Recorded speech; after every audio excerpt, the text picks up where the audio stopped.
estaremos asistiendo a Eduardo en esta actividad y acompañándolos a ustedes en este espacio que abarcará 2 reuniones, la de hoy y la del próximo sábado. A quienes se acercan por primera vez a la Sociedad Teosófica, queremos comentarles que es una sociedad de carácter internacional cuyo objetivo primordial es promover la fraternidad universal, sin ningún tipo de distinción, basada en la comprensión de que toda vida, tanto humana como no humana, es una e indivisible.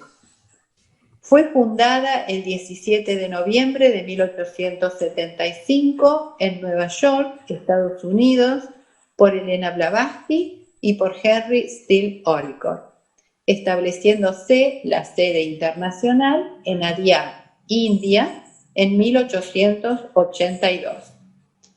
Poco tiempo después, se extendió por la mayoría de los países del mundo y fue necesario organizar una sección en cada uno de ellos. Hoy cuenta con 53 secciones, habiéndose creado en 1920 la sección argentina. La Sociedad Teosófica no impone ninguna creencia a sus miembros, quienes se unen por la aceptación de sus 3 objetivos: por la búsqueda común de la verdad y el deseo de aprender el significado y propósito de la existencia, comprometiéndose a sí mismos al estudio, la reflexión, la pureza de vida y al servicio altruista. Como resultado del trabajo, compromiso y experiencia personal e institucional, muchos miembros ofrecen conferencias, seminarios, cursos y talleres. Este es el caso de Eduardo Gramaglia, quien pertenece a la Sociedad Teosófica desde el año 2005. Eduardo es músico de profesión, egresado del Conservatorio Provincial de la carrera de piano y de la Universidad Nacional de Letras Clásicas.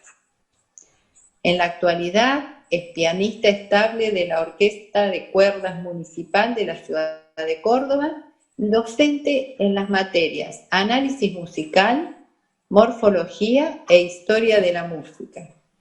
Asimismo es pianista y docente en el Instituto Superior de Educación Artística Musical Domingo Cipolli de Niños Cantores de Córdoba. Ha realizado y realiza una intensa y reconocida labor musical en el medio desde su edad temprana. Personalmente, es un gusto darle la bienvenida a este espacio virtual de la Sociedad Teosófica Eduardo, con quien tengo el gusto de compartir estudios, reflexiones y vivencias de la teosofía en esta ciudad de Córdoba, junto a otros miembros de esta institución.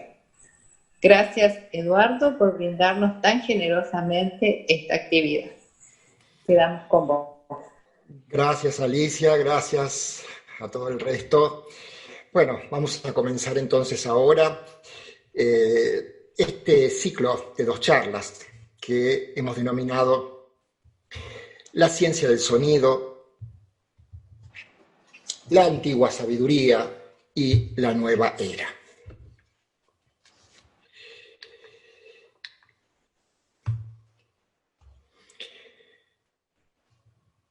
Quizás nos resulte muy natural relacionar la música con una función recreativa que apele a la emoción y sentimiento humanos.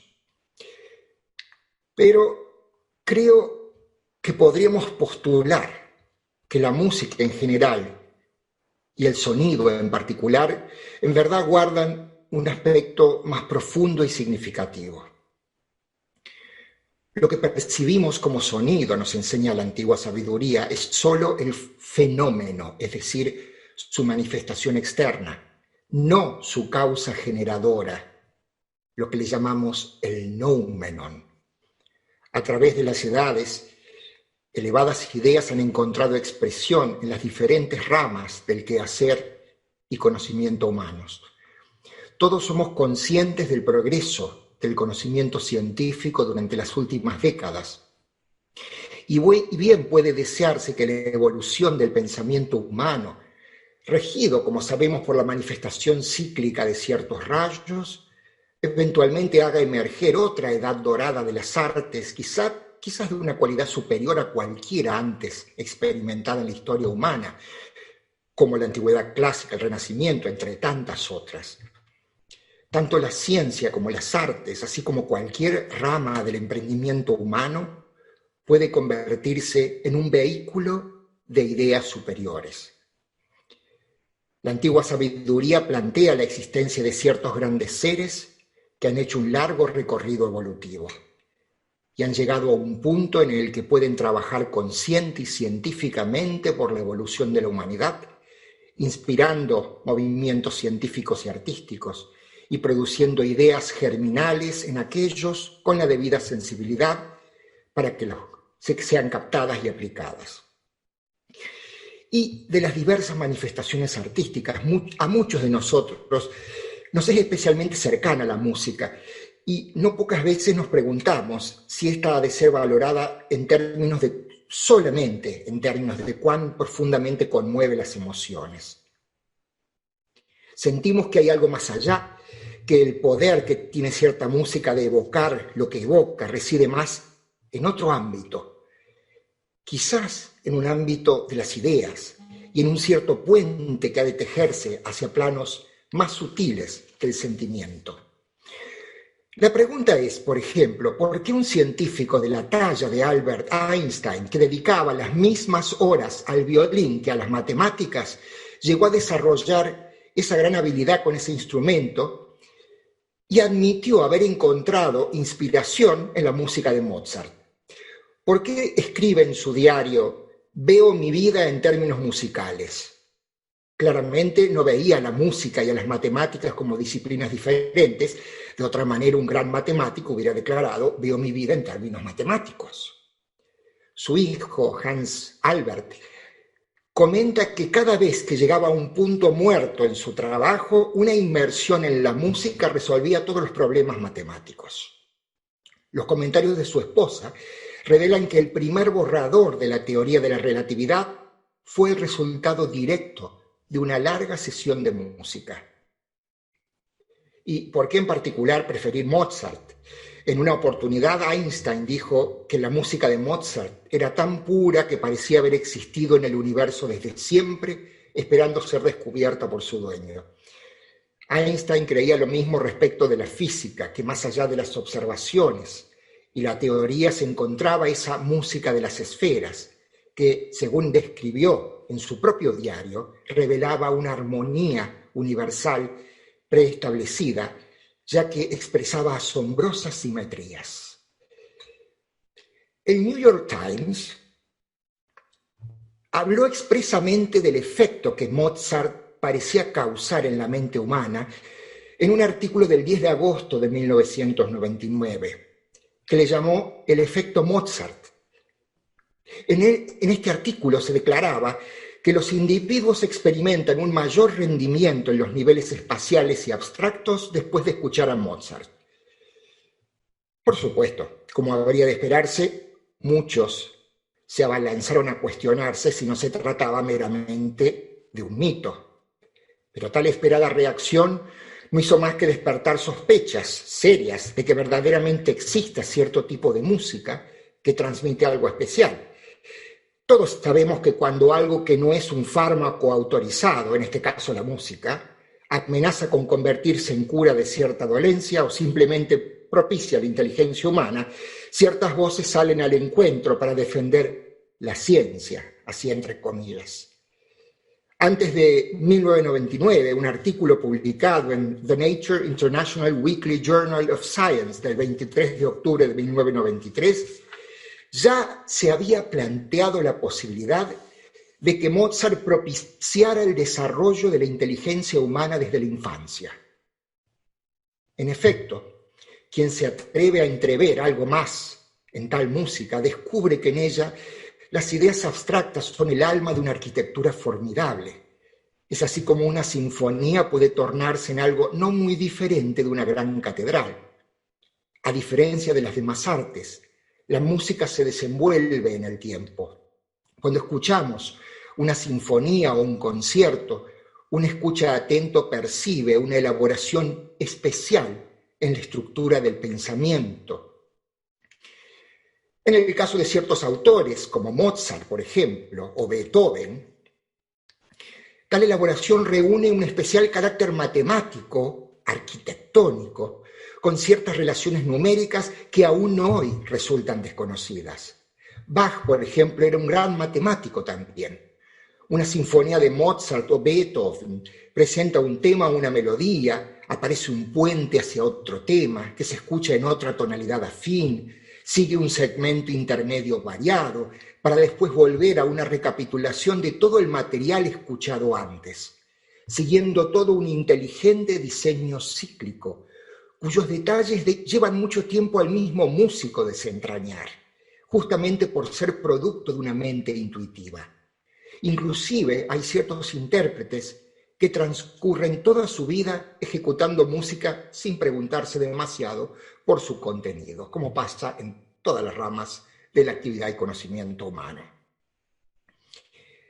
Frente a una arquitectura tan formidable, uno se pregunta cómo es que un compositor como Mozart fue capaz de percibir estas realidades para luego traducirlas, degradarlas a música escrita.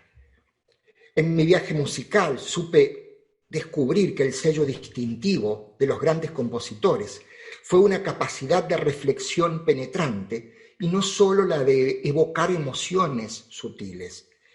Se encontraban intensamente sintonizados, alineados con lo que querían transmitir. Eran canales de algo.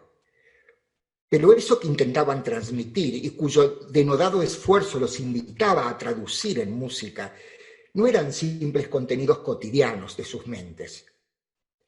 Y hay algo importante, ellos no pensaban en términos académicos.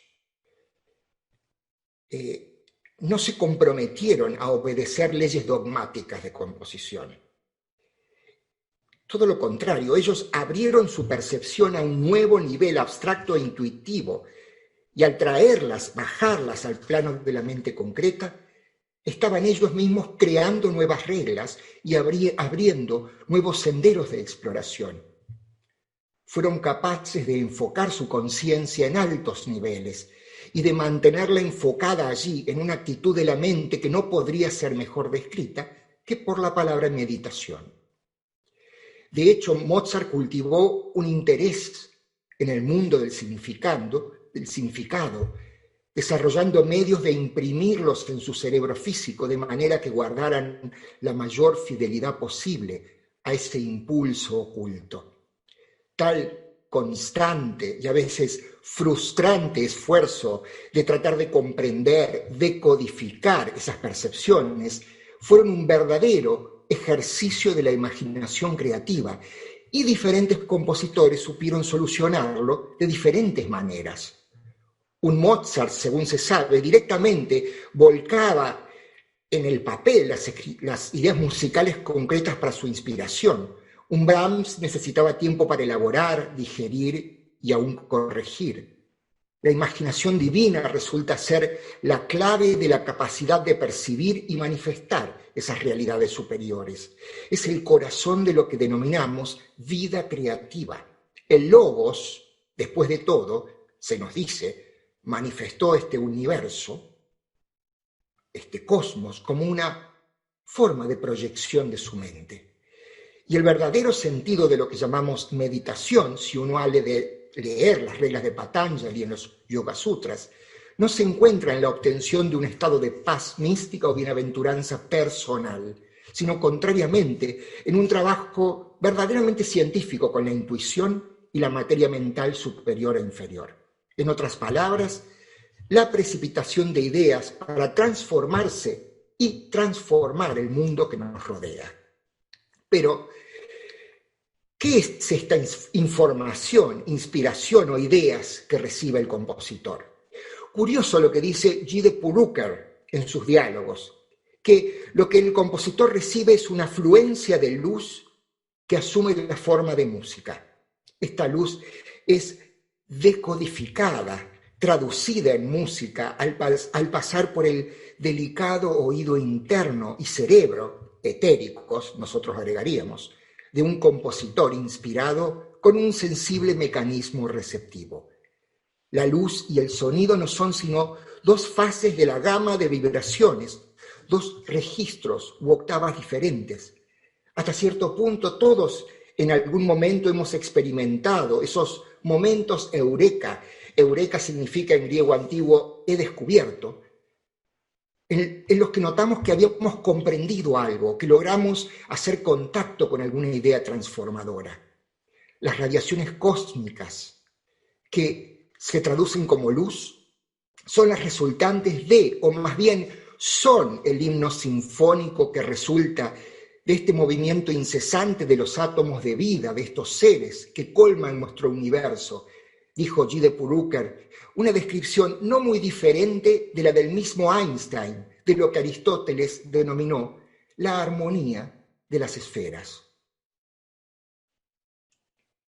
Pero, ¿qué es eso que nuestros cerebros decodifican como música? ¿No han pensado que inclusive el sonido físico es un misterio?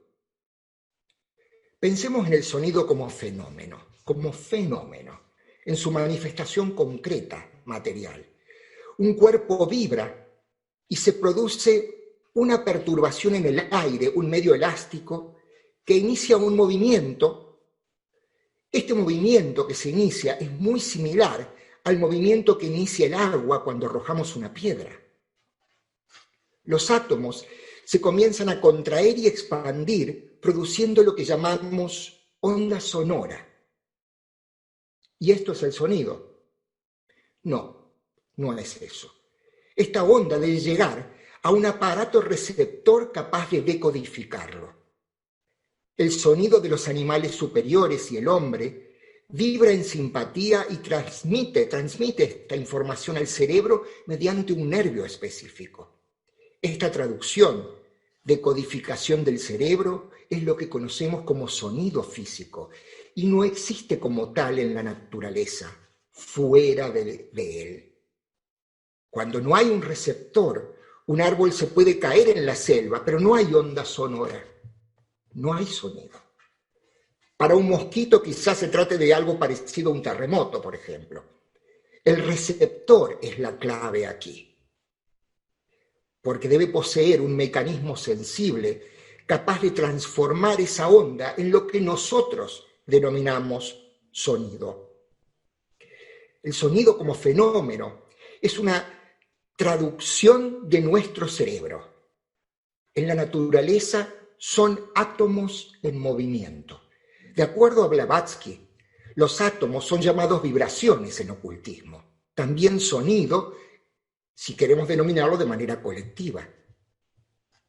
La sensación subjetiva del sonido, el sonido como noumenon, es decir, aquellas fuerzas que son causa del sonido físico, solo pueden ser captadas por un verdadero psíquico, dice Blavatsky en Doctrina Secreta, el primer volumen.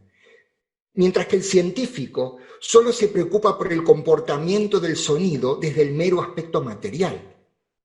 Sin embargo, ella afirma que las ondas y ondulaciones que la ciencia estudia son en realidad producidas desde adentro. Los átomos llenan la infinitud del espacio y son el movimiento perpetuo de esa rueda infinita cuya manifestación es el espacio. El éter produjo el sonido, dicen los Puranas de la India. Hoy la ciencia se ríe quizás de semejante afirmación, aclarando que el sonido es solo una onda que se propaga por el aire. ¿Pero el aire qué es? ¿Podría existir el aire sin el éter que contenga y sostenga sus moléculas? Se pregunta HPV. Los 7 hijos del magnetismo cósmico, dice, hijos de Foucault, incluyen la electricidad, el magnetismo, la luz, el calor y el sonido. He aquí la explicación que buscábamos, diferenciando el sonido físico como fenómeno de sus causas invisibles. Estos fenómenos objetivos responden a causas ocultas, noumena, cuya descripción sería imposible para la mente humana. Quizá todavía no hemos comprendido que vivimos en un universo que se nos dice que es producto de una gran ilusión, que justamente las causas, lo verdadero, es lo que más cerca se encuentra de esa sustancia infinita desconocida. Cuando decimos que el logos, que es el sonido primordial, lanza a la manifestación cíclica del universo, somos tan ingenuos como para pensar que ese sonido es únicamente una onda que se propaga por el aire. A este segundo logos lo vemos denominado Quan Shai Yin en la estancia 6.1 de la doctrina secreta, que significa literalmente el cielo melodioso del sonido. Este es el verbo del que hablaba San Juan al comienzo de su evangelio. En sánscrito es lo que llamamos vach, la voz, principio femenino de las fuerzas activas de la naturaleza. Es esa vaca que sostiene con su alimento, la madre naturaleza. Pero eso es el sonido que podemos percibir de cualquier objeto que vibra. ¿Y la música? Esta concatenación de sonidos que nos causan un placer especial y que evocan tantos sentimientos e impresiones internas, ¿qué es? Bueno, la música, hasta donde podemos definirla, desde la antigüedad clásica ya, consiste en una jerarquización y ordenamiento especial de sonidos que son puestos en una red de relaciones unos con otros, de acuerdo a diferentes modos o distribuciones, cada uno con efecto diferente sobre las emociones, la psiquis, el alma o la mente.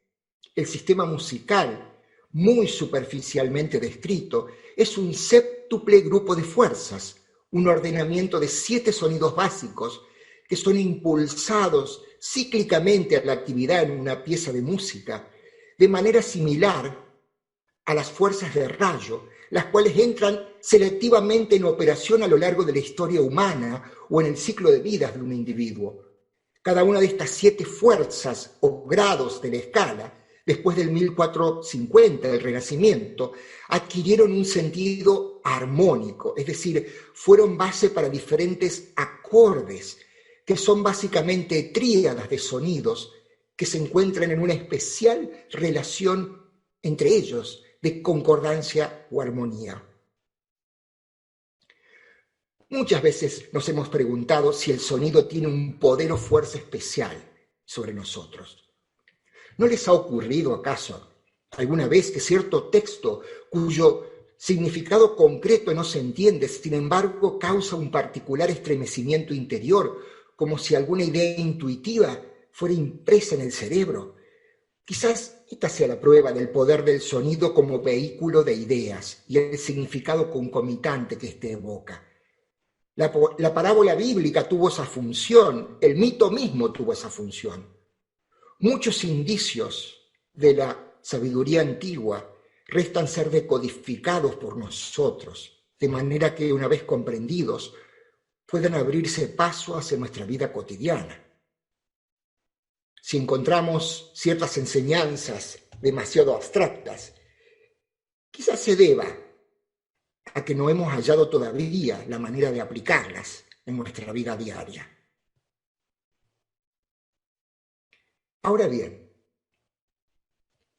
ahora debemos preguntarnos, ¿de dónde proviene esta idea de que el sonido compenetra el universo entero y que tiene un poder, de acuerdo con algunos, casi descomunal? ¿De dónde proviene este sistema que conocemos como música? En la cosmología oriental, el universo fue creado mediante la exhalación o pronunciación de un sonido primordial. De hecho, esta afirmación también la encontramos en otras cosmogonías, como la del Popol Vuh en Centroamérica. El Chandogya Upanishad de la India es uno de los textos más profundos y esotéricos acerca del sonido y del cosmos. Así comprendemos de dónde Pitágoras, el mítico creador de todo el sistema musical griego, que luego heredó la Iglesia para eventualmente transformarse en nuestro sistema moderno, aprendió sus fundamentos. Pitágoras, dicen sus biógrafos, estuvo en India, Egipto y Babilonia en busca de sabiduría ancestral. La expresión música de las esferas, en la mayoría de los casos, aparece como expresión literaria o metafórica. Se ha vuelto bastante común en literatura y poesía.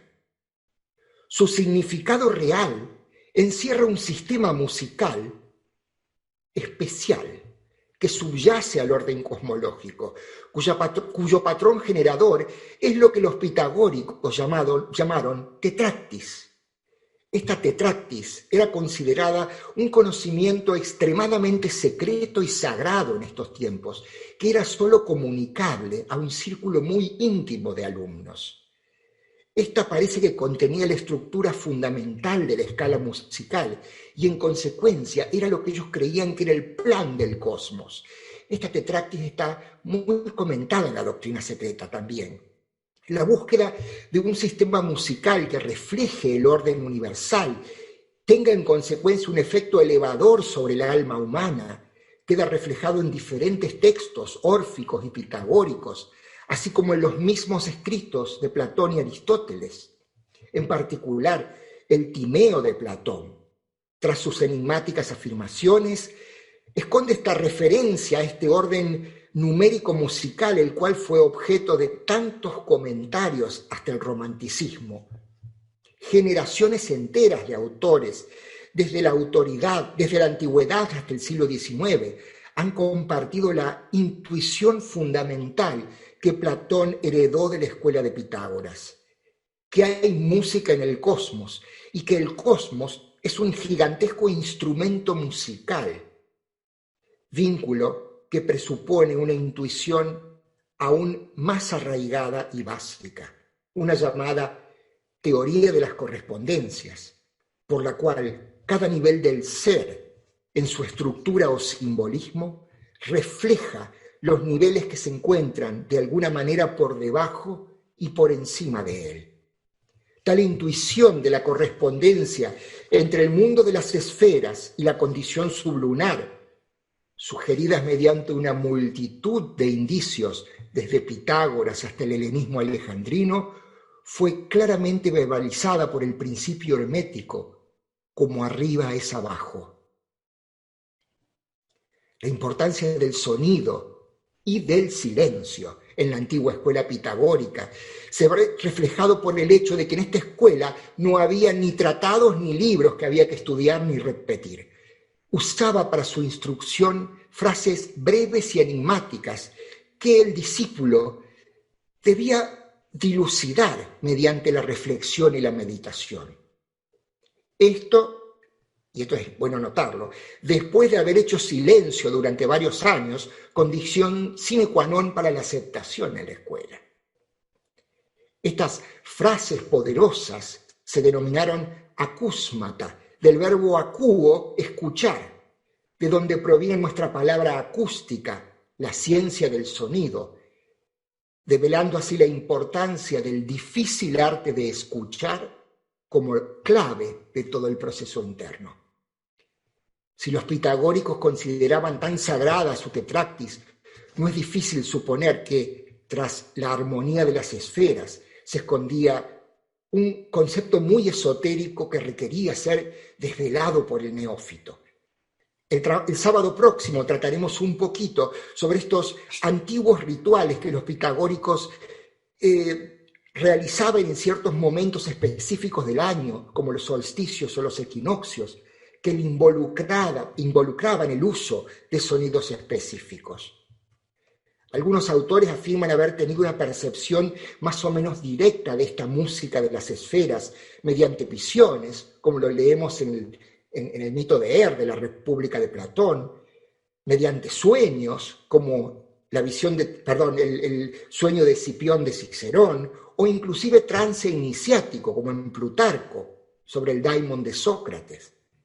Este sistema musical que creó esta antigua escuela sería luego adoptado por el canto gregoriano medieval y posteriormente daría nacimiento a la polifonía medieval y eventualmente a nuestro sistema moderno, nuestros acordes, que hoy el músico usa, que hoy el músico continúa usando.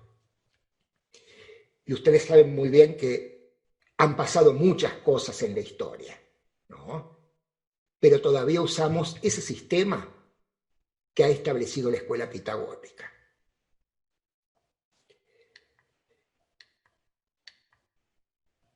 Para Blavatsky, como para estos antiguos y modernos pensadores, la armonía de las esferas fue mucho más que una fantasía filosófica. Ella consideró al sonido como el efecto producido por la vibración del éter. En su perspectiva, los impulsos de los diferentes planetas que transmiten al éter, pueden equipararse a los tonos producidos por las diferentes notas de un instrumento musical. Ella así insinuó una clave para la antigua ciencia de la astrología, ya que, dice Blavatsky, ciertos aspectos planetarios pueden implicar perturbaciones en el éter de nuestro planeta, mientras que otros provocan quietud y armonía. Ciertas modalidades de música nos exaltan, nos excitan. Otras exaltan las aspiraciones del alma, de la misma forma que ciertos colores nos estimulan, mientras que otros provocan un efecto calmante y reconfortante. Hay una misteriosa alianza entre el color y el sonido, postuló Blavatsky. Ella misma había sido una pianista dotada, muy dotada. Había sido entrenada, Blavatsky, por Moskeles, que fue un gran virtuoso y compositor de su época, lo cual es indicio, comenta Olcott, de que en algún momento Blavatsky misma había considerado la posibilidad de ganarse la vida como pianista. Sus recortes biográficos la muestran tocando a la par de nada menos que Clara Schumann, la virtuosa pianista, esposa del aclamado compositor. H.P.B., sin embargo, Blavatsky, guardó serias dudas acerca de la dirección que el arte de su tiempo estaba tomando. Tal como demuestra uno de sus tantos artículos, hay uno que se llama, ¿qué nombre que tiene? La civilización, la muerte del arte y de la belleza. Claramente tenemos idea qué pensaba ella del arte tal como se estaba dando en esos tiempos, ¿no? Ella denuncia cierta decadencia en el arte. De hecho, lo critican muchísimo al mismo Richard Wagner. Imagínense Blavatsky diciendo que lo que hacía Wagner era un sacrilegio. Ya vamos a retomar ese tema el sábado que viene. En este artículo, publicado en la revista Lucifer y que ahora está en las Collected Writings, denuncia entonces esta dirección que ella consideraba equivocada del arte, y ciertamente ella acordó con Beethoven cuando el gran compositor afirmó que la música es una revelación superior a cualquier sabiduría o filosofía. A la música, nos sugiere esta gran ocultista, eventualmente le tocará revelar que el designio inteligente que subyace al universo se organiza de acuerdo a ciertos principios matemáticos que se encuentran en íntima correspondencia con el ser humano. Y esto es así porque el hombre es un microcosmos. La correspondencia entre el macrocosmos, el hombre celestial, y el microcosmos, el hombre terrestre, ya había sido explicada por la filosofía hermética de los tiempos helenísticos, inclusive por la Kabbalah. Blavatsky estaba convencida de que todas las leyendas tienen un núcleo de verdad. Dedicó gran parte de su vida al estudio comparativo de los mitos y leyendas de los pueblos, como nos dice la doctrina secreta. Como dijimos, para ella, esta armonía de las esferas no era una leyenda o fantasía. En la doctrina secreta, en un capítulo con un sugerente título, The Coming Force, la fuerza futura, hace una afirmación extraordinaria sobre el poder del sonido. Ella mantiene que el sonido, cuando es dirigido con expreso conocimiento oculto, es una fuerza estupenda, comparable a 1.000.000 de cataratas del Niágara. Puede producirse un sonido de tal naturaleza, dice, que levante la gran pirámide en el aire o que reviva a un moribundo infundiéndole vigor. Es poderosa la afirmación, ¿no? Esto nos dice mucho acerca de la función que le está reservada al sonido en la raza futura. En conversaciones sobre ocultismo, la ocultista categoriza a la telepatía, por ejemplo, como uno de los poderes más útiles que se pueden adquirir. También observamos una variedad de ejemplos de comunicación mente a mente entre los seres que ella califica de Mahatmas, especialmente en estas cartas, esta correspondencia a Sinet.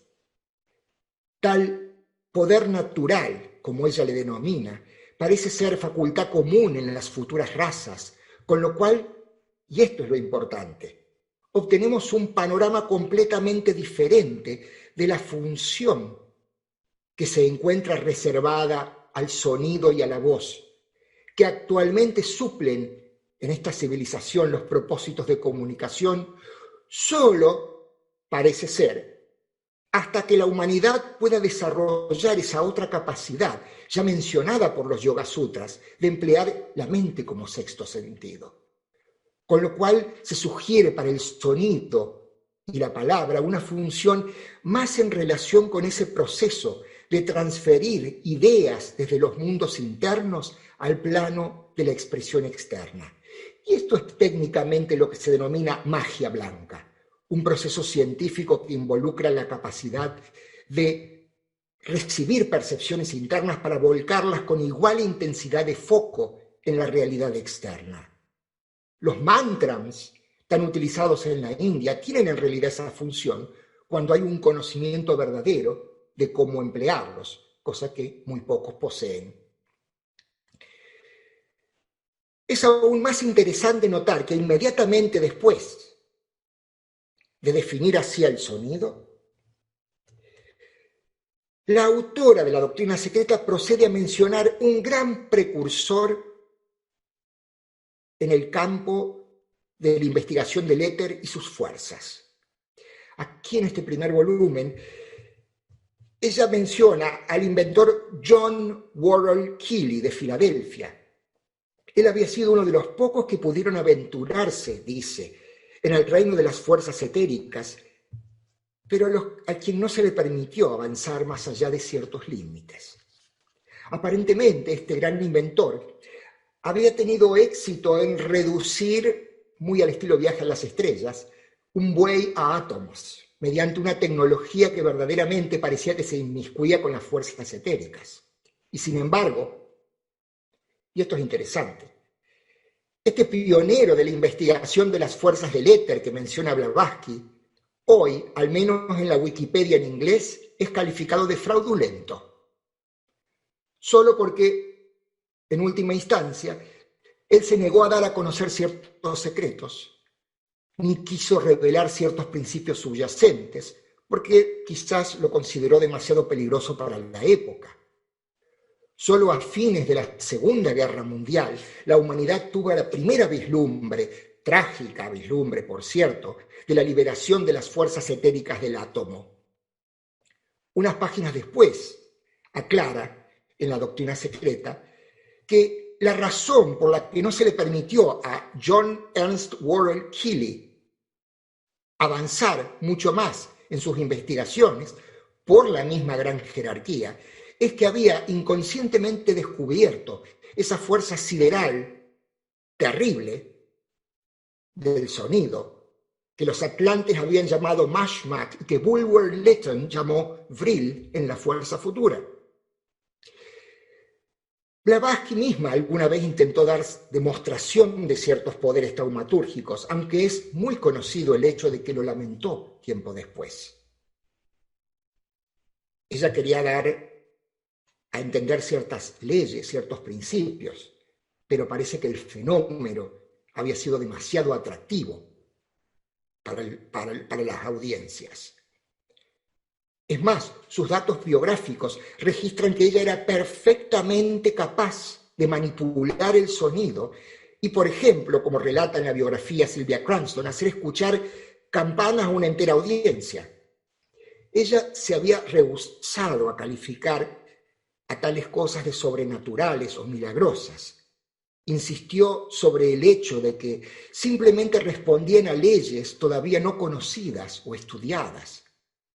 Ella también entrevió la relación íntima entre el sonido y la astrología, también de naturaleza acuariana.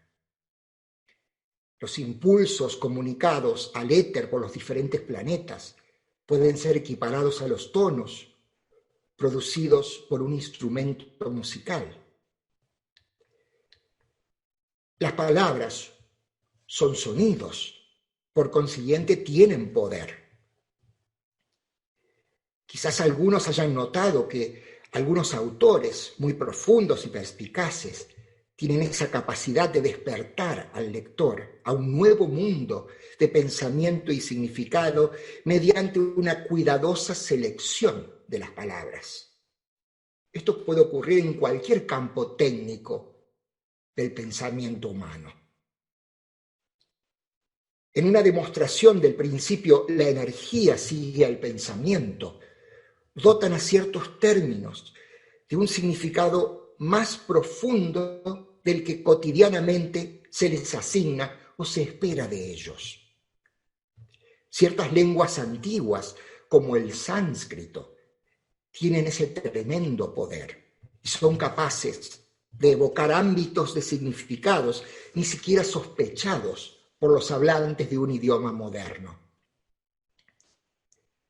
El esfuerzo en transmitir significaciones profundas mediante el uso de una lengua moderna es particularmente notable en obras especialmente profundas, como Voz del Silencio o Luz en el Sendero, así como en las palabras de cualquiera que haya tenido una verdadera vislumbre del mundo más allá de la limitación.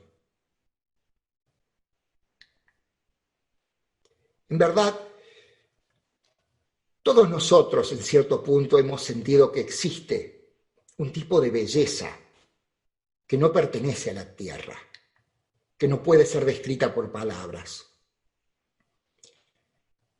De pronto escuchamos una bella música, contemplamos un bello cuadro, leemos un texto inspirador y es como que un cambio extraordinario va teniendo lugar dentro de nosotros. Es como si algo en nuestro interior resonara con esa música, imagen o palabras. Y nos damos cuenta de que es una percepción verdadera, inclusive cuando no podamos explicarla. Todos alguna vez hemos leído con verdadera compenetración un texto que quizás no llegábamos a entender en su totalidad, pero al mismo tiempo no podíamos detener la lectura. Algo en nosotros estaba entendiendo, aunque no encontraba palabras para describirlo. El concepto de música de las esferas se basa en el hecho de que el sonido compenetra todas las formas. El planeta tiene su propia nota o sonido, así como también lo tiene cada partícula de polvo. En cada ser humano, en cada grupo, resuena un acorde que es parte de esa armonía cósmica, la gran sinfonía. Si fuésemos capaces de escuchar, nuestros propios cuerpos serían percibidos como una orquesta sinfónica que canta una composición magnífica e incomprensible. Inclusive el crecimiento de una flor podría percibirse como una melodía que cambia de día en día. De alguna manera todos hemos intuido que somos sonido. Sabemos que ciertos tonos evocan una resonancia profunda dentro de nuestros recintos, si podemos así decirlo, mientras que otros no tienen un efecto significativo o inclusive desestabilizador. En una meditación ciertos ohms resuenan como si fueran emitidos por una multitud, mientras que en otras ocasiones parecen no conmover un solo átomo de nuestro entorno. A su vez, cada vez que meditamos, hacemos vibrar una nota grupal. El alineamiento considerado como entrar en sintonía con la nota del alma, guarda cierta correspondencia con la afinación de un instrumento antes de un concierto, con el objetivo de que pueda producirse una armonía concertada. En un mecanismo alineado o afinado puede afluir la inspiración y la energía del alma puede inundar la esfera personal y barrer a través de todos los centros, insinúa Annie Besant. De hecho, en la antigua escuela pitagórica, el núcleo de la cuestión de la música y la armonía yacía justamente en el principio de resonancia, demostrado por dos cuerdas que vibran en simpatía. Si tal como sostenían los pitagóricos, el hombre es un microcosmos y el alma es armonía, es mediante una forma de resonancia y simpatía que el alineamiento puede tener lugar. Y aquí llegamos a un antiguo pero poco comprendido principio. Esto es debido a que hay procesos en nuestro interior que son análogos a los de la naturaleza, que se encuentran en resonancia con ella. Si no podemos escuchar esta música universal, es debido a las limitaciones de nuestro mecanismo de percepción, de recepción, que se encuentra inundado por esa vibración desordenada que llamamos ruido. Esta afirmación, que parece originada en un escrito de nuestros tiempos, se lee en la vida de Pitágoras del neoplatónico Porfirio, escrita casi 2000 años atrás. Lo contrario de ruido, pero no de sonido, es el silencio, esa ausencia de perturbaciones a todo nivel, esa calma especial que permite que aquello muy interno en nosotros, que fue llamado voz del silencio, pueda expresarse. El sábado próximo exploraremos el sonido desde el mito y la leyenda, desde aquellos antiguos rituales de curación, y nos preguntaremos sobre el arte y la creatividad humanas.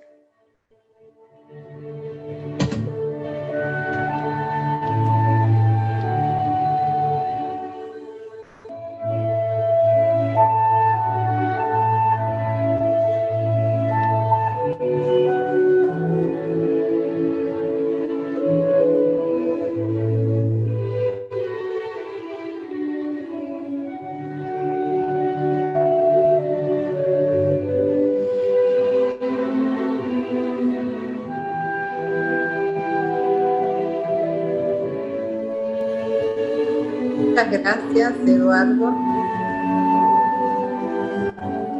Muy inspirador todo.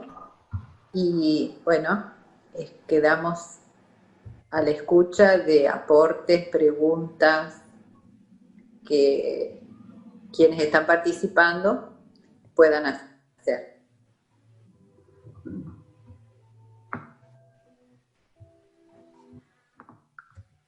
Hola. Hola. Giuseppe. Hola, Giuseppe. ¿Cómo están? Mucho gusto, muchas gracias. Eduardo, muchísimas gracias por tu conferencia, me encantó muchísimo. Estaba pensando que muchas tradiciones, tanto religiosas como esotéricas, dentro de sus prácticas tienen bastantes rituales, ¿no? Y muchos rituales tienen música asociada. Entonces yo quería hacerte la pregunta de qué relación ves entre el ritual y el sonido. Ahí estaría, me pueden mutear. Gracias. Gracias, Giuseppe. Bueno, sí, claramente insinué que hay una relación muy íntima, justamente. Y yo diría, eso en cierta forma voy a tocar un poquito la semana que viene, ¿no? Porque tiene que ver con esta fuerza, este poder especial que se le atribuye al sonido, pero también tiene aplicaciones o implicaciones muy, muy prácticas, ¿no? Por eso me resulta interesante también. En un ritual, por ejemplo, es muy útil pensar que el sonido tiene mayormente 2 o 3 funciones fundamentales, ¿no? La primera función es, en general, en todos los rituales desde la antigüedad, y creo que inclusive hasta hoy, sea lo que sea, la primera función es despejar, es decir, proteger. Esta función de protección generalmente se le denomina, curiosamente, apofática.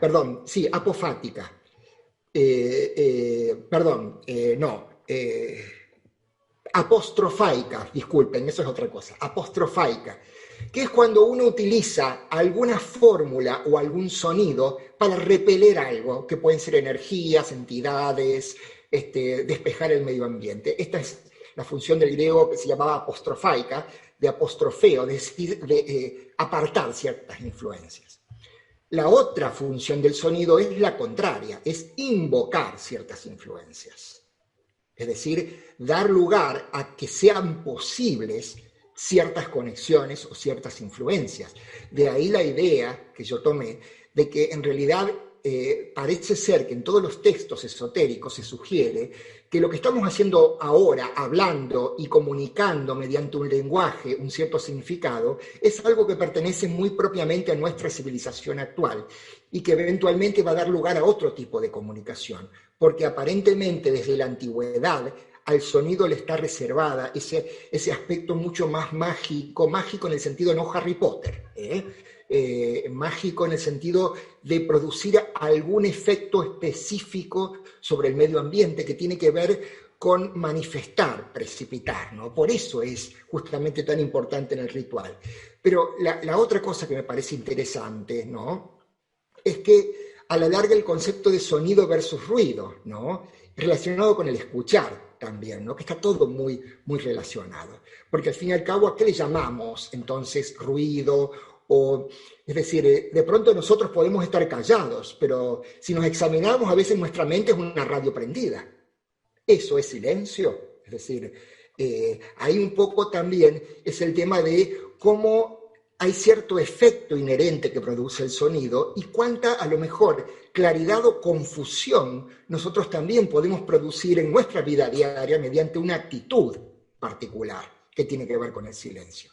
Eso es justamente también el otro lado más, que yo llamaría más práctico de la cuestión, pero realmente es una pregunta que vamos a indagar un poquito más en eso el sábado que viene, porque voy a comentar un poquito esto que tenía lugar dentro de esta escuela tan antigua que le llamamos la pitagórica, ¿no? Que yo insisto que tiene que ver con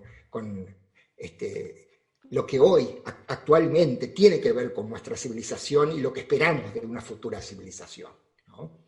Gracias, Giuseppe. ¿Alguien más? Eduardo, Natalia pregunta, ¿qué podrías decirnos con respecto al significado del sonido OM? Bueno, no se preocupen que eso quisiera tomarlo el sábado que viene, ¿no es cierto? OM, ¿no es cierto?, es lo que se le suele denominar pranava o sonido primordial. Es una forma concreta que en cierta forma encarna ese sonido primordial que es imposible conocer. En cierta forma es como un blind, que se le dice en inglés, porque no es posible conocer ese sonido en su estado original. Pero quizás es lo más cercano y en general tiene todas estas funciones que mencionamos de despejar y atraer, ¿no? Aparentemente el Om lo encontramos al comienzo de todos los Shanti Mantrams que se encuentran en cada Upanishad, al comienzo y al final, ¿no? Y tiene esta función de introducir y de cerrar, ¿no? Y justamente es el que... Es más, en sánscrito tiene un sonido especial, perdón, tiene un carácter especial, tiene un símbolo especial que no corresponde a las fonéticas. Hay esta relación con la fonética, pero no es exactamente A-U-M ni O-M, ¿no? Entonces ya es algo que de lo que podemos saber, ¿no?, es el representante más claro que tenemos de ese sonido primordial cosmológico que da origen a este universo, en esta respiración, exhalación e inspiración, ¿no? Y fíjense todo este concepto del que hablamos estas semanas pasadas en las charlas de astrología, de que no estamos frente a un concepto de un Dios creador, sino de un universo que se manifiesta cíclicamente. Fíjense, ahí está. Y se vuelve importante esta función del sonido como esta respiración de la deidad, porque entonces ese Om, que no es el Om físico, ¿no es cierto?, mientras se mantenga sonando, el universo sigue en su manifestación. El momento en que se pronuncie la M final, el universo así simbólicamente, por supuesto, el universo se sumerge otra vez en su estado que se llama de pralaya, de descanso, ¿no? Esa noche, para dar lugar después a otra vida, ¿no es cierto?, de este universo, ¿no? Es un concepto, el Om, muy, muy oculto y es imposible cubrir todas sus aristas, ¿no? Pero justamente es un concepto muy importante para toda la filosofía de la India y para toda la teosofía también. Adriana Notario. ¿Ali? Adriana Notario pidió la palabra. Tiene la manito levantada. Muy bien.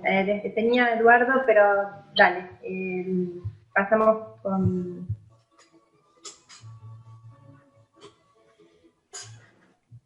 ¿Adriana?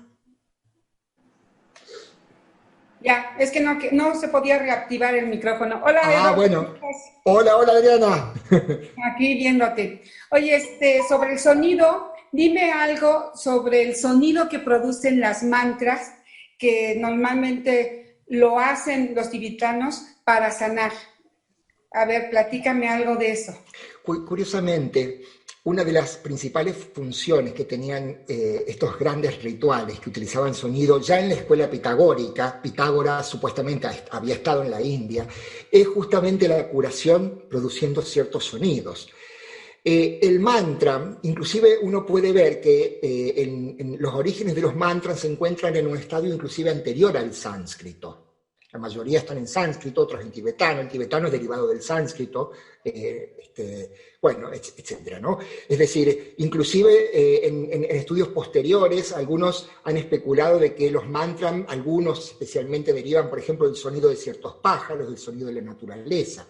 Pero lo cierto es que esta pregunta tuya, Adrián, se conecta mucho con la naturaleza misma del idioma sánscrito, que ya de por sí deposita mucho poder en ciertos sonidos. En general, hay un poder muy particular, especialmente en las vocales de las lenguas. Hay ciertos sonidos, lenguas antiguas como el hebreo, el griego hasta cierto punto, algunos dicen que el egipcio, pero seguramente el sánscrito, y que inclusive hay leyendas de esto, que si el discípulo pronuncia mal, vuela su cabeza, por ejemplo. Estas leyendas de que es muy importante la pronunciación correcta, porque se supone que tanto el idioma sánscrito como estos mantras fueron dados por una serie de rishis muy avanzados para lograr ciertos efectos particulares. Y son usados solo en circunstancias determinadas, inclusive los más importantes son transmitidos en ceremonias de iniciación solamente de maestro a discípulo, ¿no es cierto?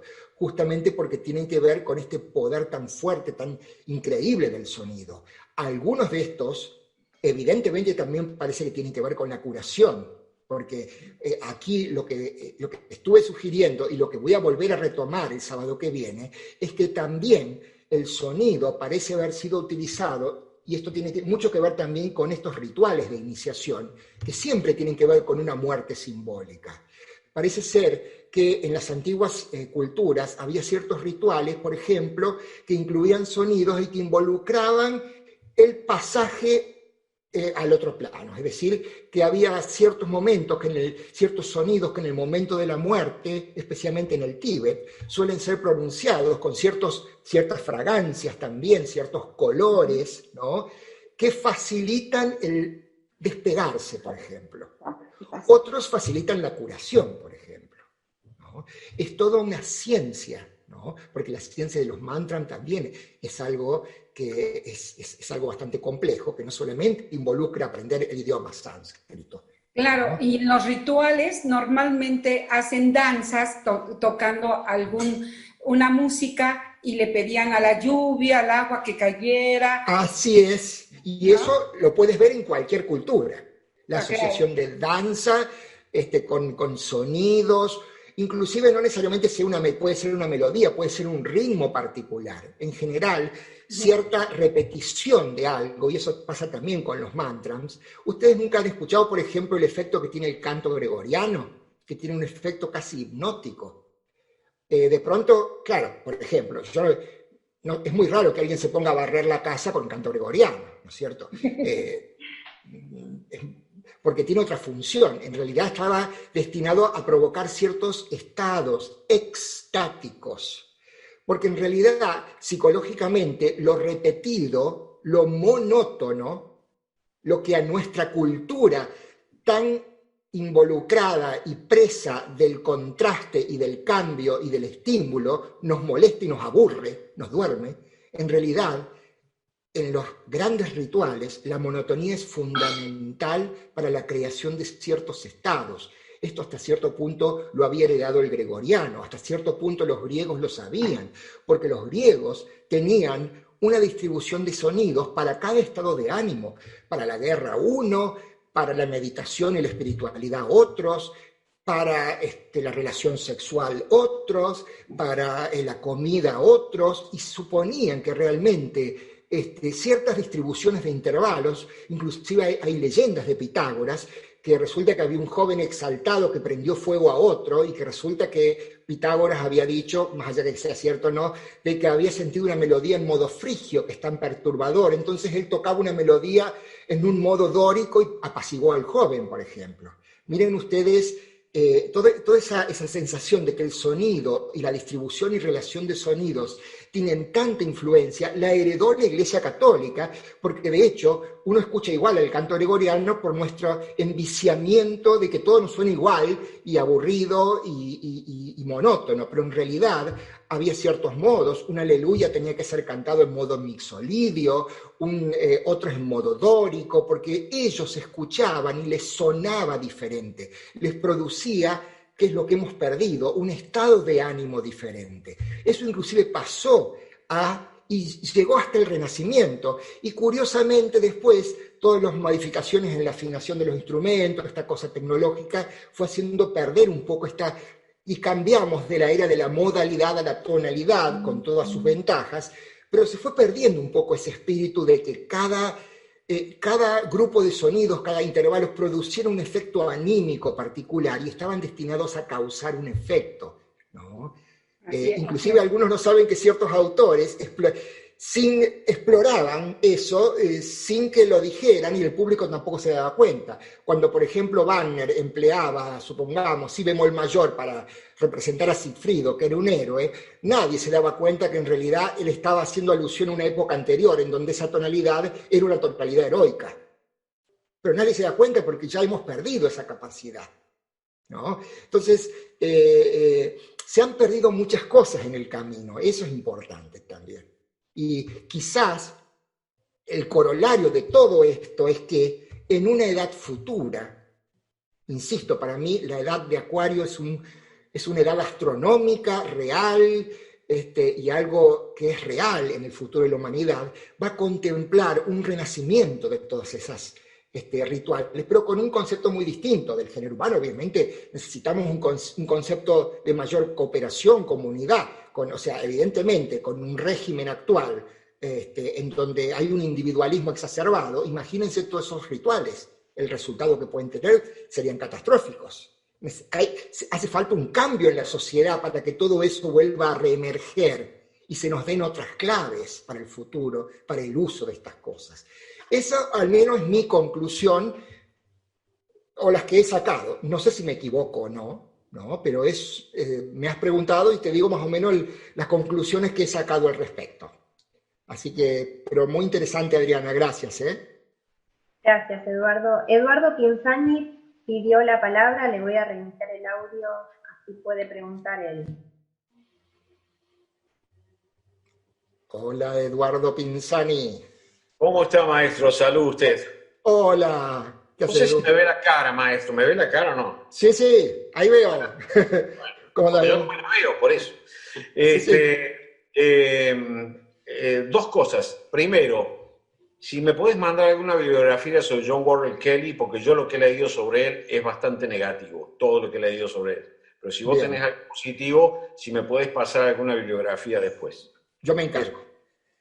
Segundo, las investigaciones sobre el tema del color ya han determinado claramente de que el color en la naturaleza no existe. Lo que existe son energías electromagnéticas, son ondas, frecuencia, longitud de onda, y luego el observador, a través del ojo, crea la cualidad del color. Así es. Que es distinta en las distintas especies. El hombre tiene lo suyo, ¿no es cierto? Es decir, el color, el qualia del color, la calidad del color es una creación del espíritu a través del ojo. Presupongo que en el sonido pasa algo similar. Hay un qualia del sonido que no tiene nada que ver con la vibración física del sonido. Me gustaría que reflexionemos, o que vos reflexiones un poco sobre cuál puede ser el qualia del sonido en su estado puro, que es activado por los instrumentos, por la voz humana, en fin, hecho físico. Pero ese qualia del sonido, que yo presupongo, no sé si coincidís, que es la esencia del universo, lo que activa todo lo demás. Es decir, el músico, el compositor, el oyente, cuando disfrutan de una composición musical, ascienden al qualia del sonido, o tratan de ascender, cada uno según su capacidad. ¿Cuál es tu reflexión respecto a lo que sería el sonido puro? Es decir, el sonido allá arriba, el sonido madre, el sonido primordial. Gracias, Edu. ¿Se entiende la pregunta? Sí, se entiende perfectamente. Bueno, yo creo que la clave está en esta palabra que usaste, que es un pronombre en latín, quale. Significa de qué naturaleza es. Qualia sunt, en latín, ¿qué significa? ¿De qué clase, de qué naturaleza son? ¿De qué cualidad son? De ahí viene también cualidad, ¿no? Eso que le denominaste qualia es lo que yo denominé noumenon, que es justamente lo opuesto a fenómeno, porque fenómeno es lo que se manifiesta. Phaino en griego significa brillar o manifestarse. De ahí viene fantasma, epifanía, lo que se manifiesta delante, lo que surge, lo que aparece. Phaino es también una estrella que sale por el horizonte. Entonces, fenómenon es lo que se ha manifestado. Nous es mente, ya en Platón, ¿no es cierto? Númenon, que sería el participio, es lo que es pensado, lo que es causa del fenómeno. Esa es la qualia o la cualidad, porque en esoterismo distinguimos como vida, cualidad y apariencia. La apariencia es el fenómeno. La cualidad, esa esencia que tiene que ver técnicamente con lo que denominamos segundo rayo, es el hecho de la conciencia, la cualidad inherente, el alma de las cosas. Atrás de todo eso hay algo más todavía, más indescriptible, porque siempre todo es trino, ¿no? Pero justamente eso es el noumenon, lo que es la causa de aquello que se manifiesta. La qualia sería esa causa interna, ¿no? Ahora, con respecto a eso, claramente es un concepto sumamente esotérico que, de acuerdo con lo que dice Blavatsky, es cierto conocimiento secreto de los misterios, ¿no es cierto? Uno puede teorizar un poco sobre eso, pero tiene que ver justamente con la percepción interna de ese sonido, que no es esa onda simplemente aérea, que tiene que ver con eso que va más allá del éter, que estimula al éter y que viene de otro plano a informarlo, a animarlo, ¿no? Y que en cierta forma tiene que ver con la manifestación, porque el sonido por eso tiene ese valor mágico de manifestar o concretar en este plano algo que es, por supuesto, mucho más sutil. Y curiosamente, es muy interesante esa relación con el color, porque de pronto el color no es distinto del sonido, es otra octava. Y muy bien has dicho, porque realmente, ¿qué color vemos? Es el color que el ojo no sintetiza, es el color por descarte. Yo veo algo rojo porque es el único color que mi ojo no sintetiza. En realidad, en ese momento es como un efecto ilusorio y no es algo real de por sí, y de hecho, real en el sentido de lo concreto, pero es algo inherente en sí, que es una octava inferior del sonido, en cierta forma. Porque es lo mismo. Cada cuerpo, por el simple hecho de vibrar y de ser, emite un color y un sonido. Porque es el resultado, el color y el sonido, de su simple hecho de vibrar, de ser. Esa es esta cosa tan hermética de que el hombre, tanto el hombre como una mota de polvo, como el universo, el simple hecho de vibrar y de ser parte de una vibración universal ya tiene un sonido y un color, ya es ese sonido y ese color, ¿no?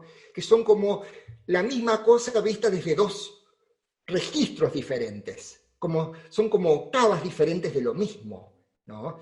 Y bueno, si yo fuera ahí, inclusive es muy curioso cómo a veces en ciertos libros de esotéricos, los colores están todos cambiados, claro, porque de pronto una persona, supongamos que hay una persona que sea clarividente, capaz de ver otro plano, la descripción que va a hacer uno va a ser distinto a la descripción que va a hacer otro, porque no estamos con los parámetros, evidentemente no nos podemos creer que solo los colores que nosotros vemos son los únicos que existen, ¿no? Entonces, tenemos un espectro, ¿no? Tanto en color como el sonido, que estamos viendo solo el remanente, lo que se filtra en este mundo concreto del fenómeno. Es muy, muy profundo ese tema, ¿no? Lo vamos a retomar un poquito el sábado que viene. No quería alargarme tanto, pero realmente muy, muy interesante ese planteo. Gracias, Edu. Gracias, Eduardo. No sé si vamos a hacer tiempo, nos quedan unos minutitos, pero vos dirás si esta pregunta y otra más que tenemos la dejamos para el próximo encuentro. María Fernanda Dimase pregunta o quiere saber sobre la vibración del sonido, hertz, frecuencia. Quizás ella se refiera a este famoso planteo que se dio con respecto al 432. Esto es un planteo bastante complejo que tiene que ver con la afinación, ¿no? Que tiene que ver con la doctrina secreta también, ¿no? Y que tiene que ver con la tetractis. En general, si entendí bien la pregunta, nosotros tenemos una afinación estándar, generalmente 440, que sería el La 440, el estándar, ¿no es cierto?, que tenemos, que aparentemente tiene un efecto particular. Algunos inclusive conspirativamente han dicho que ese es un efecto que tiene que ver con este estadio tan materialista que vivimos. Y puede ser. Algunos han atribuido a este cambio hasta el mismo nazismo, le han hecho pero en realidad no es así, más allá de que sea tentador involucrarlo al nazismo en esto, pero no creo que sea así. Y un poco basado en el hecho de los textos esotéricos, que inclusive no sé si habrán observado, que en toda la descripción de los ciclos cosmológicos, Blavatsky dice, por ejemplo, un día en manifestaciones 432 millones de dólares. Y todos tienen 432, que es la tetractis, 4-3-2-1, ¿no? La misma tetractis pitagórica. Algunos han especulado que esta afinación, si llevamos la afinación 440 a 432, tendría un efecto mucho más espiritual del ser humano. Es muy posible. Es como tomar numerológicamente, ¿no es cierto?, este problema de la afinación, ¿no?, y transformarlo en un problema cosmológico, ¿no? Es muy interesante. De hecho, tiene mucho que ver con lo que hablaba yo el sábado pasado con respecto a esta pérdida de los cómputos esotéricos que ha hecho de la astrología algo que todavía no se puede comprender completamente, ¿no?, y que tiene que ver con ciertos cómputos, ciertas cifras que se dan como blinds, como, no sé cómo se dicen, que reemplazan las verdaderas cifras, ¿no? Y que, bueno, que tiene que ver justamente con algo que a veces uno no tiene en cuenta, que es que hay ciertos conceptos, ciertos conocimientos que solo son brindados cuando cuando el individuo alcanza un cierto nivel y que es lo que técnicamente se suele denominar iniciación, ¿no? Eso es en general lo que se lee en los textos esotéricos. De todas maneras, ese es un tema que me gustaría también tratar el sábado que viene. Por eso tampoco quisiera adelantarme demasiado. Gracias. Incluso ahora agrega ella misma, después de la pregunta, pone en relación al ser humano, transmutar energía, sanar, subir el ánimo, etc. Así que si lo vas a dejar para el próximo sin duda alguna que tienes justamente a eso está orientado, ¿no es cierto? Que evidentemente todo esto tiene todo un contexto cosmológico y evidentemente puede ser aplicado justamente, que eso es lo interesante, el uso futuro posible del sonido en la curación, si es que los laboratorios nos dejan. En fin, hay ciertos temas que es mejor no tocar, así que bueno, muchísimas gracias por su presencia. Los esperamos a todas y todos el sábado que viene con la segunda parte de La ciencia del sonido, la antigua sabiduría y la nueva era, ¿no? Muchísimas Muchas gracias, gracias, Eduardo. A vos. Muchas gracias.